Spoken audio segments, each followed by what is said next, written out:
আলোচনার বিষয়ে আপনাদের সাথে মোটামুটি যে বিষয়টিকে কথা বলতে আহ্বান জানিয়েছি আপনাদেরকে শুনতে আমাদের অবস্থান শুনতে, সেটি হচ্ছে অন্তর্বর্তীকালীন সরকারের আমলে পরিচিত কয়েকটি অধ্যাদেশ যেগুলো তারা বদল করার কথা বলছেন, বাতিল করার কথা বলছেন বা সংশোধন করার কথা বলছেন, সেগুলো কয়েকটি সম্পর্কে আমাদের অবস্থান, যেগুলো আমাদের দৃষ্টিভঙ্গিতে আমাদের কাজের সাথে সরাসরি সম্পৃক্ত এবং আমাদের ইতিমধ্যে যে ক্ষেত্রগুলিতে যে গবেষণা এবং আমরা বিভিন্ন বিশ্লেষণ করেছি, যা আপনাদের মাধ্যমে বিভিন্ন প্রকাশিত হয়েছে ইতিমধ্যে, সেগুলোর উপর ভিত্তি করে সার্বিক প্রেক্ষিত বিবেচনায় আমরা এই অবস্থান আপনাদের সাথে তুলে ধরছি। এটি আপনাদের কাছে আমি পড়ে শোনাবো মোটামুটি, তবে এটি আপনাদের কাছে এখনই হস্তান্তর করা হয়। আপনারা জানেন যে অন্তর্বর্তী সরকারের সময় যে 133টি অধ্যাদেশ প্রণীত হয়েছিল, সেগুলো নিয়ে আমরা সেই সময় অন্তর্বর্তী সরকারের সময় আপনাদের মাধ্যমে বিভিন্ন আয়োজনের মাধ্যমে এবং আমাদের গবেষণা প্রতিবেদন প্রকাশের মাধ্যমে আমাদের অবস্থান তুলে ধরেছে, যেগুলো অনেক ক্ষেত্রে আমাদের সমালোচনা ছিল। আমাদের কোনো ক্ষেত্রে অবশ্যই তারা ভালো কাজ করেছে, কিন্তু অনেক ক্ষেত্রে প্রায় প্রতিটা ক্ষেত্রে কিছু না কিছু দুর্বলতা ছিল।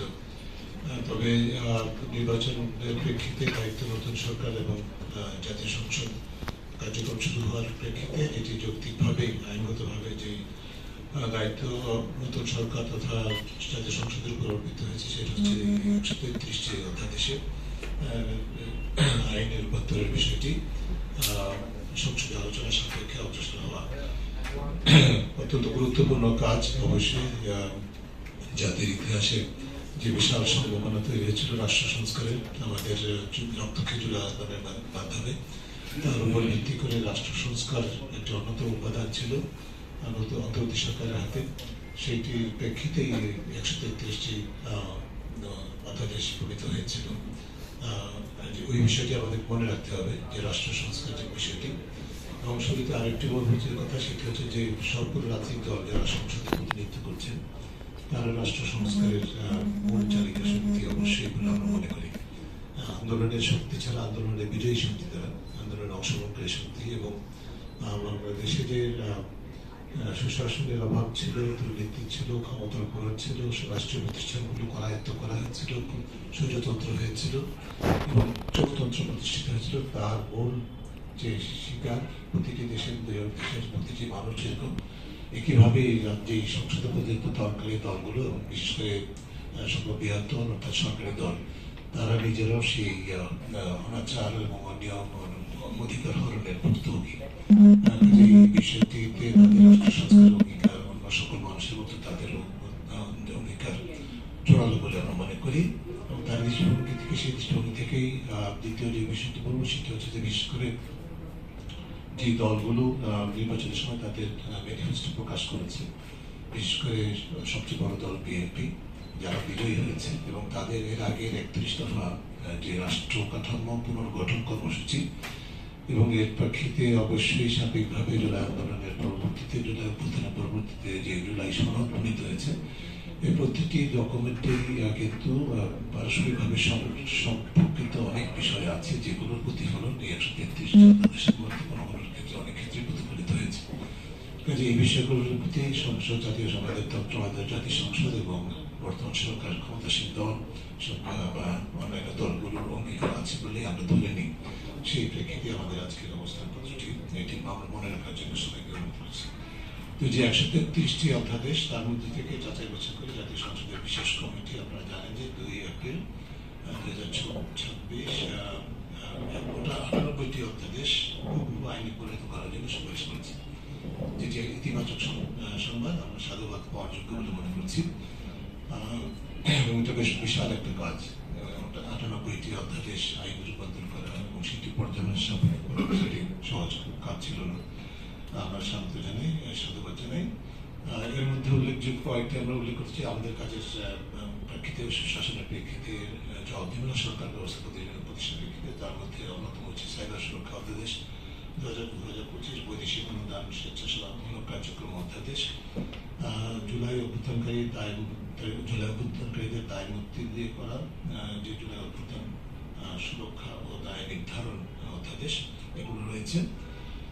তবে উল্লেখ করতে চাই যে সবগুলো যে অধ্যাদেশগুলো 98টি আইনে পরিণত হচ্ছে সবগুলোই দুর্বলতাহীন নয়, এবং আমরা তো একটু উল্লেখ করবো যার মধ্যে এমনও আছে কোনো কোনো ক্ষেত্রে উদ্দেশ্যমূলকভাবে দুর্বল করা হয়েছে, যেটি নিয়ে আমরা অত্যন্ত সমালোচনা করেছি। আপনারা সেটি জানেন, আপনাদের মনে আছে যে আমরা একসময় বলেছিলাম যে সরকার সরকার সংস্থার অবস্থান নিয়েছে কোনো কোনো আইনের ক্ষেত্রে।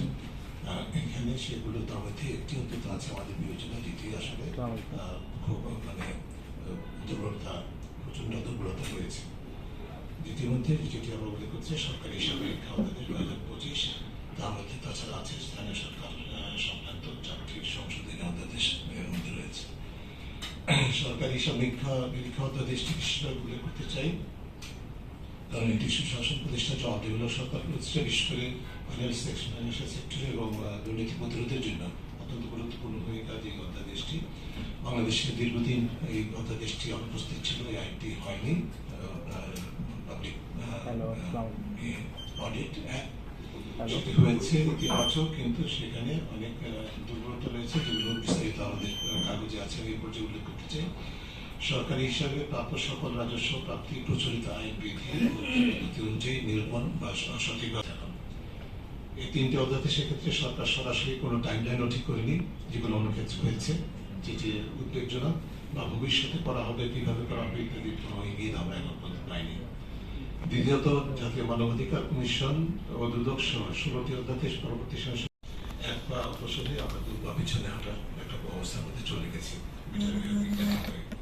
অন্যদিকে বিচার বিভাগের স্বাধীনতার এবং কার্যকর স্বাধীনতা নিশ্চিত করার লক্ষ্যে এবং সেই স্বাধীনতা কার্যকর প্রয়োগের লক্ষ্যে যে অধস্তন আদালতের নিয়োগ, পদোন্নতি, তত্ত্বাবধান, নিয়ন্ত্রণ, শৃঙ্খলা বিধান সম্পর্কে একটি স্বতন্ত্র সচিবালয় প্রতিষ্ঠার লক্ষ্যে সুপ্রিম কোর্ট সচিবালয় অধ্যাদেশ প্রণয়ন করা হয়। আপনারা সবাই জানেন, ব্যাপকভাবে আলোচিত হয়েছে, প্রশংসিত হয়েছে, আন্তর্জাতিকভাবে আলোচিত প্রশংসিত হয়েছে। দেশটি সুপ্রিম কোর্ট বিচারালয় সচিবালয়ের সার্বিক নিয়ন্ত্রণ প্রধান বিচারপতির উপর ন্যস্ত করা হয় এই অধ্যাদেশ অনুযায়ী, এবং সচিবালয়ের সচিবকে করা হয় প্রশাসনিক প্রধান। কিন্তু সরকার রোহিতকরণের পেছনে যে সমস্ত যুক্তি তুলে ধরছে এখন পর্যন্ত আমাদের জানার মধ্যে, তার সারমর্ম হচ্ছে উচ্চ ও অধস্তন আদালতকে সার্বিকভাবে বিচার বিভাগ আদালত সহ উচ্চ অধস্তন আদালত সহ সার্বিকভাবে বিচার বিভাগের পরিপূর্ণ স্বাধীনতা নিশ্চিতের পথ রুদ্ধ করে দলীয় রাজনৈতিক প্রভাব ও সরকারি ও প্রশাসনিক নিয়ন্ত্রণের অধীনে বিচার বিভাগকে রাখার যে চর্চা, সেটি অব্যাহত রাখা, যেটি কোনো অবস্থায় গ্রহণযোগ্য নয়। এটা নিশ্চয়ই সরকার জেনে শুনে কিনা আমরা জানি না, এটি সরকারের জন্য আত্মঘাতী। কারণ বিচার বিভাগ স্বাধীন না হলে, বিচার বিভাগ দলীয়করণ হলে, বিচার বিভাগের দলীয় প্রয়োগের ফলে যে অনাচার হয়, যে অবিচার হয়, তার শিকার কিন্তু আমাদের সংসদের যারা উপস্থিত তারা প্রতিটি সদস্য, প্রতিটি সম্মানিত সদস্য সেই বিষয়ে সম্পূর্ণভাবে ওয়াকফ, অনেকে ব্যক্তিগতভাবে তার ভুক্তভোগী। কাজে এই বিষয়টি আমাদের নতুন করে বলার প্রয়োজন হচ্ছে, এটি দুঃখজনক। দ্বিতীয় যে বিষয়টি অত্যন্ত প্রাধান্য দিতে চাই আমরা, সেটা হচ্ছে কার্যকর মানবাধিকার, জাতীয় মানবাধিকার কমিশন এবং প্রতিরোধ অধ্যাদেশটির বিষয়গুলো। দেশে একটি কার্যকর মানবাধিকার কমিশন প্রতিষ্ঠা এবং গুম প্রতিরোধে অন্তর্বর্তী সরকার প্রণীত অধ্যাদেশগুলো এখনই পাশ করতে আগ্রহী নয়, বরং পরে করতে আগ্রহী। এখানে সবচেয়ে বড় বিষয় হচ্ছে মানবাধিকার কমিশন ও বিচার বিভাগের কার্যকর স্বাধীনতা এবং প্রতিরোধ সংক্রান্ত বিধানের অভাবে মানুষের জীবন কতটা দুর্বিষহ হয়ে উঠতে পারে তার ভুক্তভোগী ক্ষমতাসীন দল এবং প্রয়োজনীয়তা কেন এখনো উপলব্ধি করতে পারছেন না, সেটা বোধগম্য নয়। এসব বিষয়কে সামনে রেখে আলোচিত অধ্যাদেশ সমূহকে অনিশ্চয়তায় ফেলে দেওয়া হলে তা আরো শঙ্কা ও উদ্বেগের সৃষ্টি করছে আমাদের মধ্যে, এবং ইতিমধ্যে বিভিন্নভাবে আলোচিত হয়েছে, গণমাধ্যম সহ আপনাদের লেখনীর মাধ্যমে বিভিন্নভাবে প্রচারিত হয়েছে। প্রশাসনিক যে উদ্দেশ্যে এই বিষয়টাকে এভাবে এই অবস্থায় ঠেলে দেওয়া হয়েছে, বিশেষ করে মানবাধিকার কমিশন অধ্যাদেশটি এবং গুম প্রতিরোধ আইন অধ্যাদেশ, তার মূল উদ্দেশ্য হচ্ছে প্রশাসনিক স্বাধীনতার যে কমিশন, জাতীয় মানবাধিকার কমিশন, সেটি প্রশাসনিক স্বাধীনতা খর্ব করায় যুক্তি দেওয়া হচ্ছে যে কমিশনকে লেজিসলেটিভ সংসদ বিষয়ক বিভাগের অধীনে রাখার প্রস্তাব করা হচ্ছে। অর্থাৎ বাস্তবে জাতীয় মানবাধিকার কমিশন যেটি স্বাধীন কমিশন হওয়ার কথা, যেটা আন্তর্জাতিক মানদণ্ড অনুসরণে সম্পূর্ণভাবে সরকারের কোনো প্রকার নিয়ন্ত্রণের বাইরে থাকার কথা, সেটিকে যে সুযোগটা সৃষ্টি হয়েছিল সেটা থেকে সরকার সরে এসছে এবং সেটাকে সরকারের নিয়ন্ত্রণাধীন আনার চেষ্টা করছে। দ্বিতীয় যে বিষয়টি যে যুক্তি হিসেবে তুলে ধরা হচ্ছে, নিরাপত্তা বাহিনীর বিরুদ্ধে তদন্তের ক্ষেত্রে এক ধরনের বাধা সৃষ্টি করা হচ্ছে তার মূল উদ্দেশ্য। নিরাপত্তা বাহিনী আপনারা হয়তো জানেন যে জাতীয় মানবাধিকার কমিশন আইন অনুযায়ী আইন প্রকারী সংস্থা সহ নিরাপত্তা বাহিনী সহ যাদের বিরুদ্ধে মানবাধিকার লঙ্ঘনের অভিযোগ থাকবে তাদের সকলের ক্ষেত্রে এই কমিশন আওতাভুক্ত হবে। এই ধরনের এখতিয়ার দেওয়া হয়েছে, কিন্তু এখানে যে যুক্তিটা তুলে ধরা হচ্ছে সেটা হচ্ছে নিরাপত্তা বাহিনীর বিরুদ্ধে তদন্তের আগে সরকারের পূর্বনীতি নেওয়ার বিধান যুক্ত করতে হবে। এটা একটা অস্বাভাবিক একটা দাবি এবং অযৌক্তিক দাবি। সকল নাগরিকের সমান অধিকার, কাউকে আলাদা করে বৈষম্যমূলকভাবে দেখার কোনো সুযোগ নেই। বিশেষ করে যে অপরাধের ক্ষেত্রে বা মানবাধিকার লঙ্ঘনের ক্ষেত্রে সকল নাগরিক, যে সেনাবাহিনী হোক বা শৃঙ্খলা বাহিনী হোক, আইন প্রকারী সংস্থা হোক, সকলকে সমান মানদণ্ড দেখতে হবে। তাদের জন্য কেন সরকারের অনুমতি লাগবে, অর্থাৎ তাদের নিজেদের অনুমতি লাগবে, যাদের বিরুদ্ধে হবে যে তাদের নিজেদের পূর্ণ অনুমোদন লাগার সুযোগ সৃষ্টি করার জন্য এই ধরনের দাবি উত্থাপন করা হচ্ছে, যেটাকে আমরা ধিক্কার জানাই এবং অগ্রগণ্য মনে করি।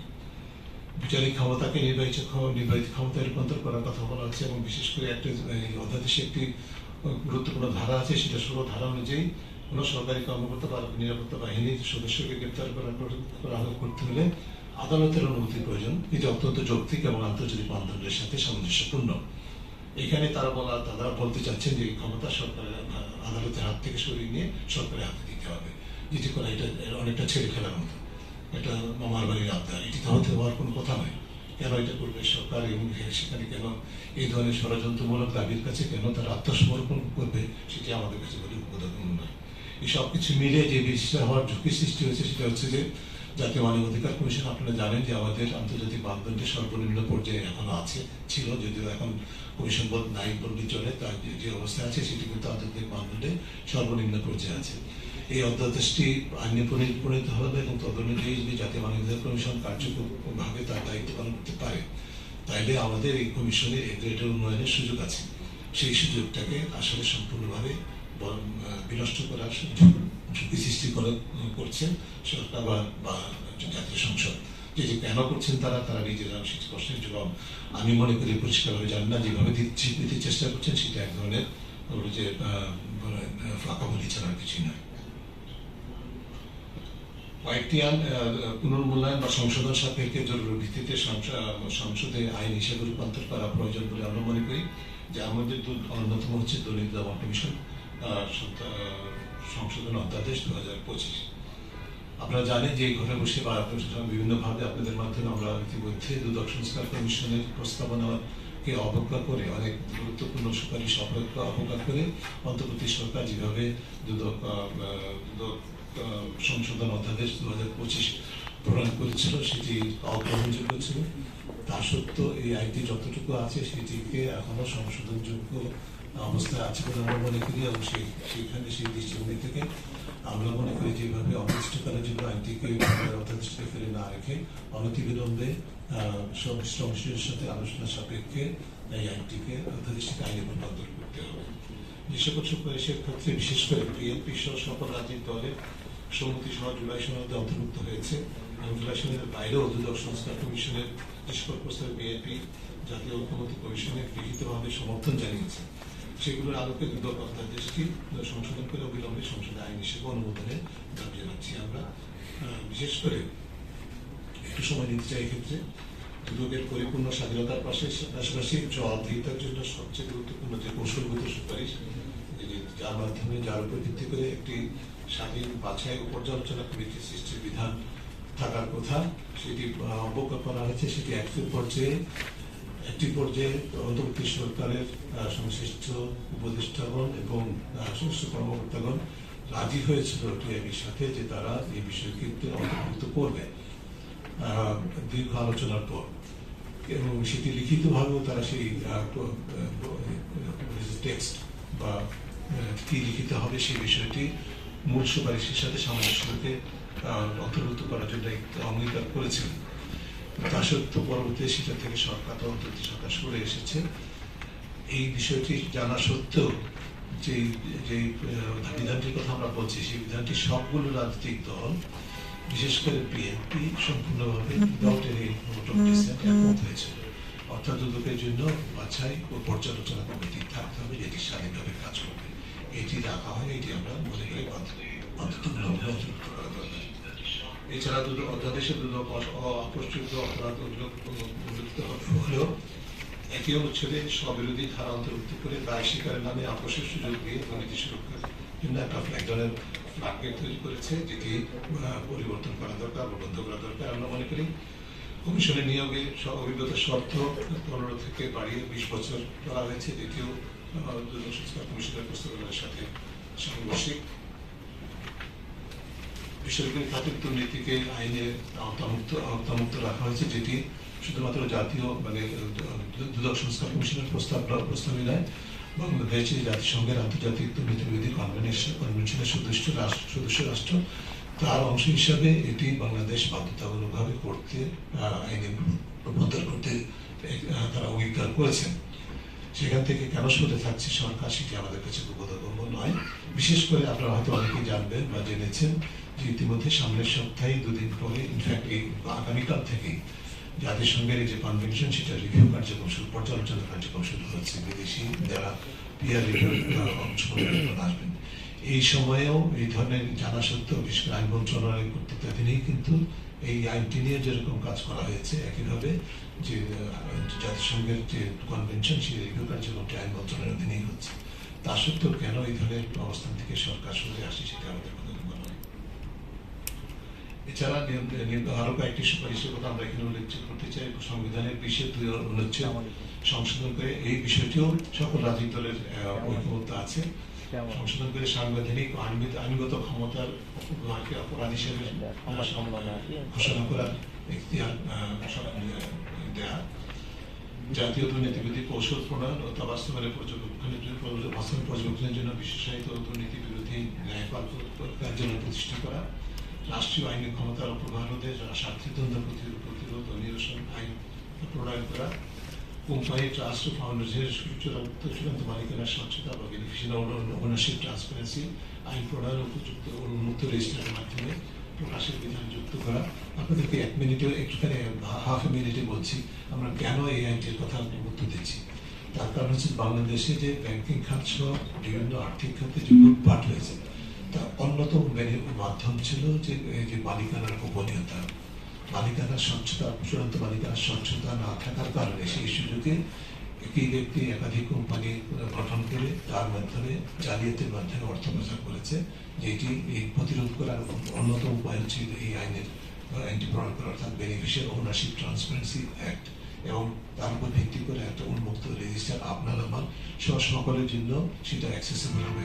এই ধরনের বিধান সম্পন্ন একটি আইন প্রণয়ন করতে হবে, যেটি সকল রাজনৈতিক দল একমত হয়েছে। কেন সেটি থাকবে না আইনে, আমরা সেটা কেন আইনটি হবে সেটা আমরা বুঝতে পারি না। নির্বাচনী আইনে প্রয়োজনীয় সংস্কার করে রাজনৈতিক নির্বাচনী অর্থনীতি স্বচ্ছতা নিশ্চিত করা, এই সুপারিশটিও কিন্তু সকল রাজনৈতিক দল একমত হয়েছে। দেশে বিদেশে আর্থিক লেনদেনের স্বচ্ছতা নিশ্চিতে কমন রিপোর্টিং স্ট্যান্ডার্ড বা CRS সিস্টেম বাংলাদেশের অন্তর্ভুক্ত নিশ্চিত করা অত্যন্ত জরুরি বলে আমরা মনে করি। এই আইনটিও যে বেনিফিশিয়ারি ওনারশিপ ট্রান্সপারেন্সি অ্যাক্টের মতো এই আইনটির গুরুত্ব আমরা দীর্ঘদিন যাবৎ সরকারকে বলে আসছি, এবং এই দুদক সংস্কার কমিশনের প্রস্তাবনার মধ্যে সেটি অন্তর্ভুক্ত আছে এবং ঐক্যমত্য হয়েছে সকল রাজনৈতিক দলের।